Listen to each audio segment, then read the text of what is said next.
ពួកខ្លះចង់សិតពណ៌នឹងស្ទីលជួកែងមកពីខាងណាដែលស្គាល់គ្នាពួកបងរត់តែដៃដោះតលពួកក្មេងលេងដីក៏មកចង់ប៉ះពាល់ពួកខ្លះចង់សិតពណ៌នឹងស្ទីលជួ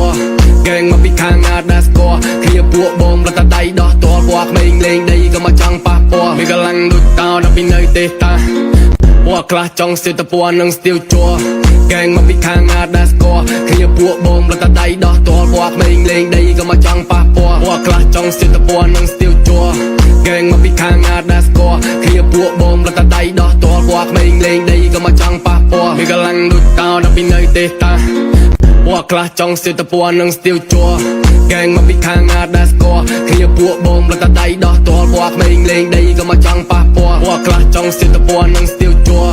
កែងមកពីខាងណាដែលស្គាល់គ្នាពួកបងរត់តែដៃដោះតលពួកក្មេងលេងដីក៏មកចង់ប៉ះពាល់មានកម្លាំងដូចតោដល់ពីនៅទេតាពួកខ្លះចង់សិតពណ៌នឹងស្ទីលជួកែងមកពីខាងណាដែលស្គាល់គ្នាពួកបងរត់តែដៃដោះតលពួកក្មេងលេងដីក៏មកចង់ប៉ះពាល់ពួកខ្លះចង់សិតពណ៌នឹងស្ទីលជួកែងមកពីខាងណាដែលស្គាល់គ្នាពួកបងរត់តែដៃដោះតលពួកក្មេងលេងដីក៏មកចង់ប៉ះពាល់មានកម្លាំងដូចតោដល់ពីនៅទេតាពួកខ្លះចង់សិតពណ៌នឹងស្ទីលជួកែងមកពីខាងណាដែលស្គាល់គ្នាពួកបងរត់តែដៃដោះតលពួកក្មេងលេងដីក៏មកចង់ប៉ះពាល់ពួកខ្លះចង់សិតពណ៌នឹងស្ទីលជួកែងមកពីខាងណាដែលស្គាល់គ្នាពួកបងរត់តែដៃដោះតលពួកក្មេងលេងដីក៏មកចង់ប៉ះពាល់មានកម្លាំងដូចតោដល់ពីនៅទេតាពួកខ្លះចង់សិតពណ៌នឹងស្ទីលជួ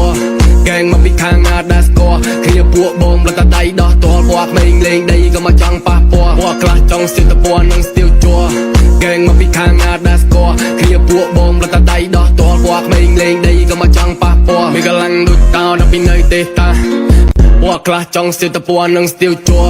កែងមកពីខាងណាដែលស្គាល់គ្នាពួកបងរត់តែដៃដោះតលពួកក្មេងលេងដីក៏មកចង់ប៉ះពាល់ពួកខ្លះចង់សិតពណ៌នឹងស្ទីលជួ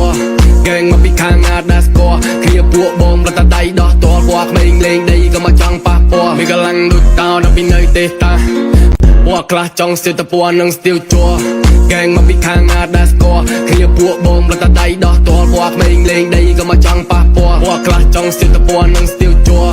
កែងមកពីខាងណាដែលស្គាល់គ្នាពួកបងរត់តែដៃដោះតលពួកក្មេងលេងដីក៏មកចង់ប៉ះពាល់មានកម្លាំងដូចតោដល់ពីនៅទេតា